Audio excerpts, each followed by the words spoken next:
এই যে আমন ধান, এইখানে বাংলাদেশে প্রায় বিলুপ্তই হয়ে গেছে আমন ধান। আমরা তো মনে হয় বেশ, আমি দেখিনি, এই ফার্স্ট আমি দেখতেছি যে আমন ধান। এটি হচ্ছে আমন ধান।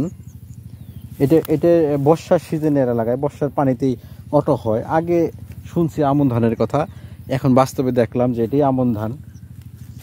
আর এই ধান হয় না, মোটা হয়, খুব শক্তিশালী ধান। এটাই হচ্ছে আমন ধান। এখনো সারা মনে করেন এই ধানটা হয়। আচ্ছা, এখন ওই পাবনার অঞ্চলে আমন ধান চাষ করে, মানে বর্ষার সময় খুবই কম না, খুব কম, সীমিত। তাও মোটামুটি ভালোই আছে। দেখেন না যে মাঠ দিয়ে এদিক দিয়ে মোটামুটি ভালোই আছে। আর ওই মাঠে তো মনে করেন একটা ছোট একটা বিল আছে। এগুলা লাগাইছে কখন, মানে অনেক আগে নাকি? এটা লাগাইতে হয় না ভাই, মানে কেমনে ধান বুনতে হয়, ধান ছিটাই দিলেই হয়ে যায়? হ্যাঁ, টিলার গাড়ি দিয়ে চাষ করে মনে করেন বীজ কোনো মতো ফেলা দিলে এমনিতেই বাড়া চলে যায়। আচ্ছা আচ্ছা।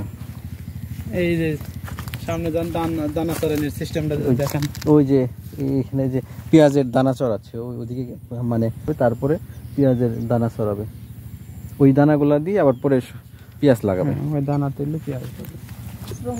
কত কষ্ট করে কত কষ্ট, পেঁয়াজ একটা কৃষকের কত কষ্ট দেখেন, কত কষ্ট করে এই ক্ষেতে কত প্রসেসিং করতে হয়, তারপরে পেঁয়াজ আসে।